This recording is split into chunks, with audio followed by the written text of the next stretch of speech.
A cold morning in the winter of 1903, out in the flatlands of northern Minnesota. The kind of cold that seeps into your bones before you even step outside. Folks in those parts were used to it, though. They had to be. Life didn't stop just because the wind howled and the snow piled up. And for John Harlan, a mail carrier in his mid-30s, that morning started like any other. John lived in a small town called Willow Creek, population maybe 200 souls. He was an ordinary man, really. Tall and lean from years of walking his routes, with a thick moustache that hid his quiet smile. He wasn't the type to seek adventure. He liked routine. Woke up at dawn, had coffee with his wife Mary and their 2 young boys. Kissed them goodbye before heading to the post office. That day was no different. Mary packed him a lunch of bread and cheese wrapped in cloth and reminded him to bundle up. The boys were still asleep, their breaths fogging the window panes in the dim light. The post office was a simple wooden building on the edge of town, run by old Mr. Ellis, who had been there since before John was born. John sorted the mail that morning, letters from far-off places like Chicago or St. Paul mixed with local parcels. His route took him across the frozen expanse of Lake Vermilion, a shortcut that saved hours in the winter months. The lake stretched wide, maybe 10 miles across at its broadest point, covered in a thick sheet of ice that locals trusted like solid ground. Sleighs and wagons crossed it all the time. John had done it hundreds of times himself, pulling his sled loaded with mail bags. As he hitched up his horse, a sturdy bay named Rosie, Mr. Ellis came out to chat. The old man puffed on his pipe, his breath mixing with the smoke in the still air. "Wind's picking up from the north," he said, glancing at the sky. It was overcast, a heavy grey that promised more snow. "You sure about crossing today? Heard some cracks out there last week." John shrugged it off. "Ice is holding fine. Checked it myself yesterday. Besides, folks in Ironwood are waiting on their post." He wasn't one to delay. Reliability was his pride. He adjusted the harness on Rosie, patted her flank, and loaded the sled. A few blankets for warmth, his lunch, a lantern just in case. The horse snorted softly, her hooves crunching the fresh snow as they set out. The path to the lake was familiar, winding through sparse woods where pine trees stood like silent guards. Snow blanketed everything, muffling sounds. John walked beside the sled, guiding Rosie with gentle tugs on the reins. The air was crisp, almost painfully so, but invigorating in its way. He thought about the day ahead. Deliver to Ironwood by midday, maybe stop for a hot meal at the tavern there, then back before dark. Mary would have supper ready. Simple plans for a simple life. As they reached the lake's edge, the world opened up. The frozen surface gleamed under the weak sun, stretching out like an endless white field. No trees, no hills, just flat ice meeting the horizon. A few fishermen's shacks dotted the far shore, tiny specks in the distance. John paused for a moment, testing the ice with his boot. Solid. No give. He led Rosie onto it, the sled runners gliding smoothly. The wind picked up a bit, whispering across the expanse, but it wasn't bad. Not yet. They made good time at first. The horse plodded steadily, her breath coming in white puffs. John hummed an old tune under his breath, something from his childhood. About an hour in, though, he noticed the sky darkening more than usual. Clouds thickened, and the wind shifted, carrying a sharper chill. He pulled his coat tighter, glancing back toward Willow Creek. The town was already lost in the haze. No matter. He'd be across soon. Then a faint sound caught his ear. Not much. Just a low groan, like wood settling in an old house. He stopped the sled, listening. Rosie flicked her ears, uneasy. The ice was thick, he told himself. Must be the wind playing tricks. He urged the horse on, but now he walked a little slower, eyes scanning the surface ahead. Up ahead, maybe 100 yards, he spotted something odd. A thin line in the ice, dark against the white. Not a crack exactly, more like a shadow. He squinted, trying to make it out. Probably just a frozen ripple from the last thaw. But as they drew closer, it seemed to widen slightly. Just a hair. John felt a small knot in his stomach, the first real unease of the day. He veered the sled a bit to the left, avoiding it. Rosie snorted again, her steps hesitant. The wind howled louder now, kicking up loose snow that stung his face. He reached for his lunch, thinking a bite might steady him, but his fingers were already numb despite the gloves. The lake felt bigger than before, emptier. No other souls out here. Just him, the horse, and the endless white. And then, another groan. Louder this time. Closer. John froze, heart picking up pace. He looked down at the ice beneath his feet. It looked the same as always. Solid. But something felt off. Wrong in a way he couldn't quite name. He took a deep breath, told himself it was nothing, and kept going. John kept moving, but his steps felt heavier now. The groan echoed in his mind, louder than it had any right to be out here in the open. He glanced back at the line in the ice now behind them, but it didn't look any different, just a mark on the surface. Rosie pulled the sled without complaint, though her ears stayed pricked up, alert. The wind was building, swirling snow into little eddies that danced across the lake. Visibility dropped a touch, the far shore blurring in the haze. He figured they were about halfway across. 5 miles, give or take. Ironwood should come into view soon, its smokestacks rising like faint promises. John rubbed his hands together, trying to warm them. The cold was settling in deeper, making his thoughts sluggish. He remembered stories from old-timers about the lake giving way unexpectedly, folks who vanished under the ice, their bodies found come spring. But those were rare, he told himself, exaggerated tales over whiskey. The ice was thick this year. Everyone said so. Still, he decided to pick up the pace.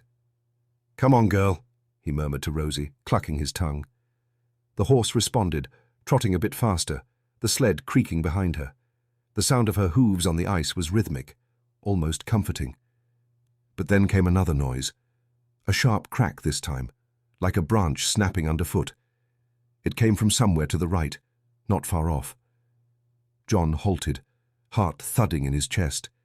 He scanned the area, but saw nothing. No fissures, no breaks, just endless white. The wind howled again, stronger, pushing against him like an invisible hand. Snowflakes started falling, light at first, then thicker. He cursed under his breath. A storm brewing. Mr. Ellis had mentioned the wind, but not this. John weighed his options. Turn back? They were midway. Going forward was shorter now. Besides, retreating felt like admitting defeat. He wasn't hurt. The sled was fine. Just nerves, he thought. The lake played tricks on a man's mind when he was alone.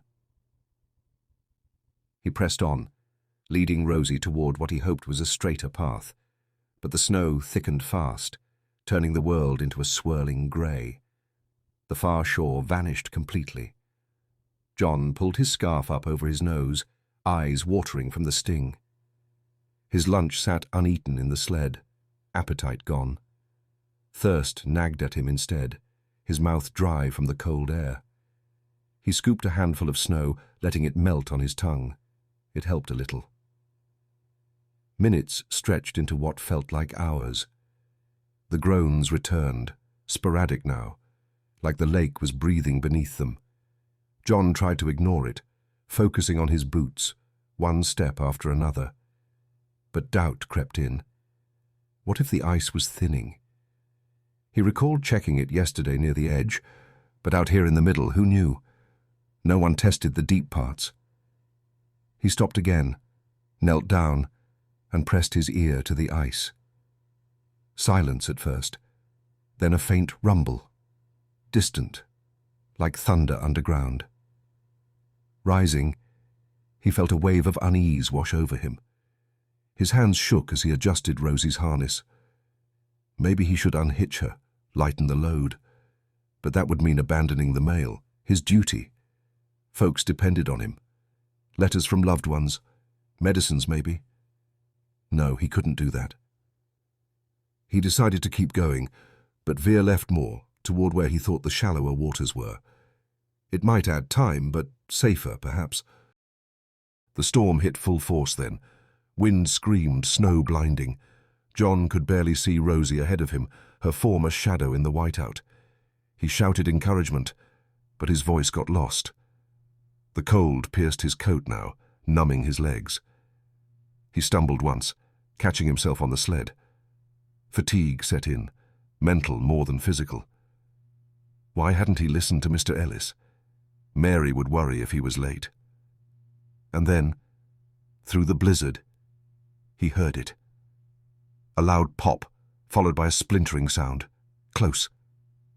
Too close. He whipped around, but saw only snow. Rosie whinnied, pulling hard against the reins. The sled yanked. John felt the ice shift under his feet, a subtle tilt. His stomach dropped. Something was giving way. Gasps. The shift in the ice had been slight, but unmistakable. Like standing on a floor that dipped just enough to throw off balance. Rosie reared up slightly, her eyes wide with panic, hooves scraping the surface. He pulled her steady, whispering calm words that he didn't feel. The snow whipped around them, a relentless curtain.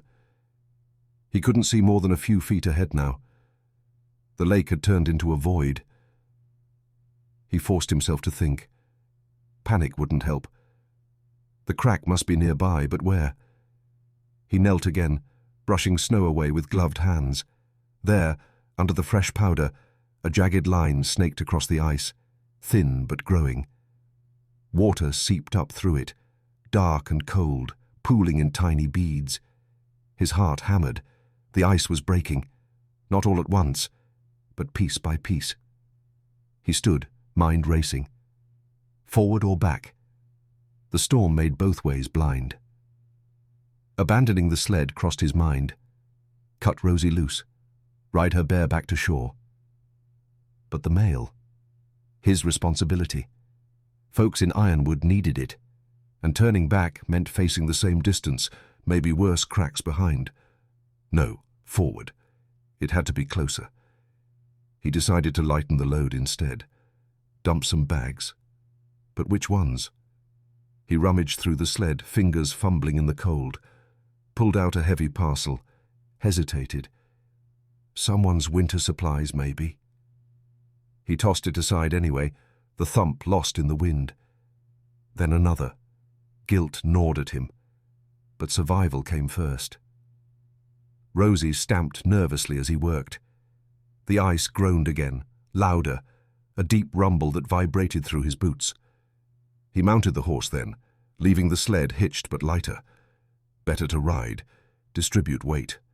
He urged her on, slow at first, testing each step. The crack widened behind them. He could hear it splintering. Water gurgled up.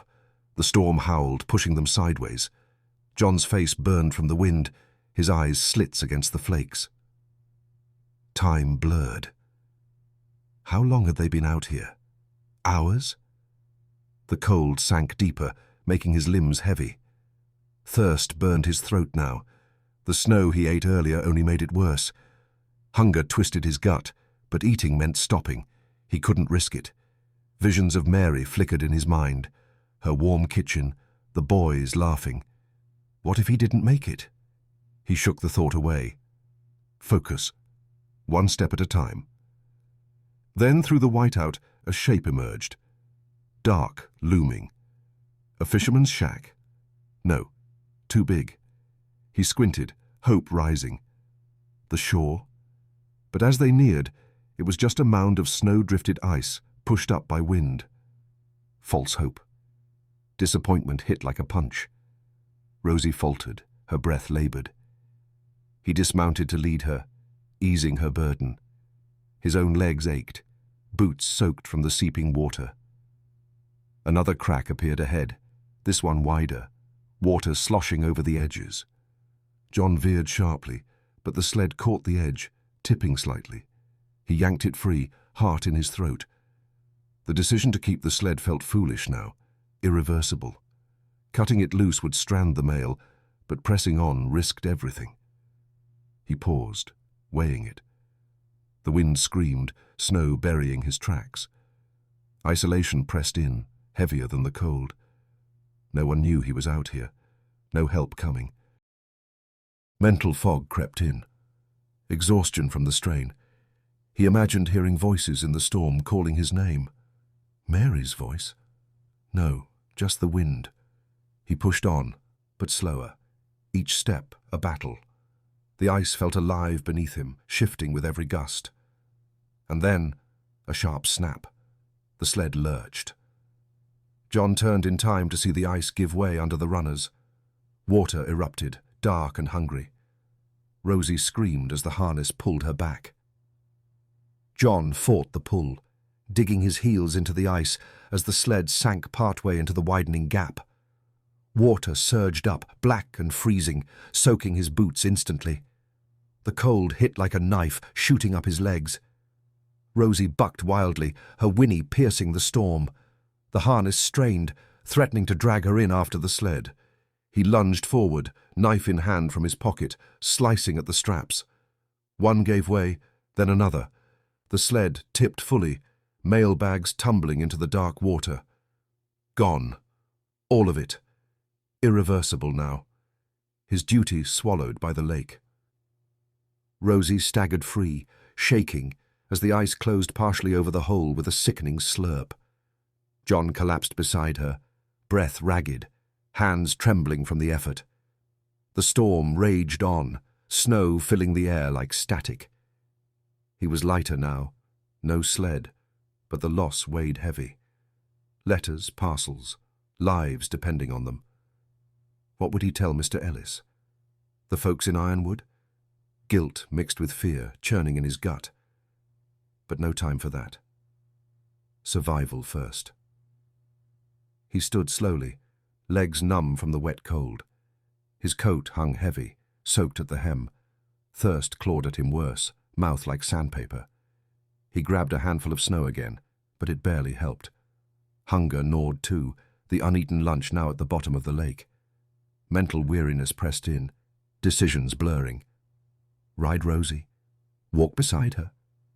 He chose to ride, mounting her back, urging her forward. The shore had to be close. Had to be. The wind shifted again, blasting from the side, nearly unseating him. Visibility zero now, a complete whiteout.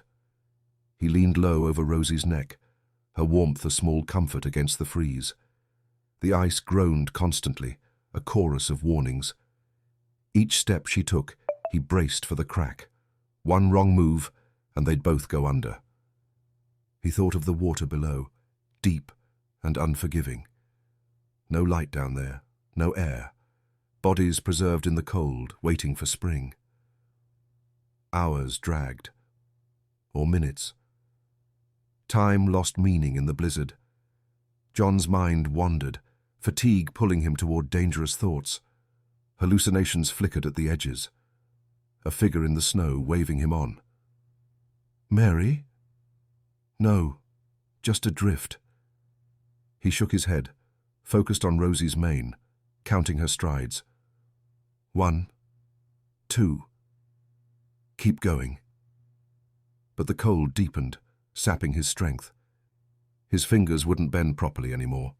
Frostbite setting in, he knew, skin turning white under the gloves. He decided to dismount, walk to generate heat. Bad choice, maybe, but riding felt like burdening her more. She was tiring too, steps labored, head low. He led her by the reins, stumbling through the drifts. Isolation crushed him. No sounds but the wind and the ice. No help. If he fell through, who'd know? Mary would wait by the window, boys asking where Pa was. The thought fueled him, but barely. Then, a new sound. Not a groan, a howl. Distant, but animal. Wolves? Out here on the lake? Unlikely, but the woods bordered the shores. If they were near land... Hope sparked, then faded. Could be his mind again. He pressed on, veering toward the sound. Irreversible direction now, committed. The ice felt thinner here, flexing underfoot. Rosie hesitated, pulling back. He coaxed her, voice hoarse. The howl came again, closer. Not imagination, real. And then, through the thinning snow, shapes moved. Dark forms against the white. Not the shore. Something else. Eyes glinting in the storm. Pack of wolves, drawn by the noise, the scent of fear, circling slowly. John stared at the shapes closing in, his breath frozen in his chest. The wolves moved like ghosts in the storm, their forms low and deliberate. Maybe 5 or 6, hard to count in the swirling snow. Grey coats blended with the whiteout, eyes yellow pinpricks cutting through. They weren't charging yet, just circling, testing. Hunger drove them, he knew. Winter made prey scarce. And here he was, exhausted, with a weary horse. Easy pickings. Rosie trembled under his hand, her flanks heaving. She snorted, stamping the ice. John gripped the reins tighter, his numb fingers barely holding. No weapon. His knife was small, meant for harnesses, not fights. The cold had sapped his strength anyway. Running? Pointless. The pack would chase. Standing ground felt just as hopeless. He decided to shout, wave his arms, make noise. Old-timers said it scared them off sometimes. He yelled into the wind, voice cracking from thirst. Get back. Go on. One wolf paused, head tilted. The others kept pacing. The leader, bigger than the rest, edged closer, lips curled over teeth. John felt the psychological weight crush him. Isolation complete now. Not just the lake, but these beasts. Death by teeth or water, same end. His mind flashed to mistakes. Ignoring Mr. Ellis, keeping the sled too long, veering this way. Each choice a nail in his coffin. Irreversible. No turning back. The storm eased a fraction then, snow thinning just enough. Through the haze he glimpsed it. Trees. Dark outlines maybe 100 yards off. The shore. So close. Hope surged, mixed with terror. But the wolves blocked the path, tightening their circle. Rosie reared, kicking out. Her hoof caught one wolf in the shoulder, sending it yelping back. The pack hesitated, growling low. John seized the moment. He mounted her quickly, ignoring the achi in his limbs. Go, girl! Go! He kicked her sides and she bolted. The wolves lunged. One snapped at her flank, teeth grazing fur. John swung his knife wildly, connecting with nothing but air. Rosie galloped, ice flexing under her weight.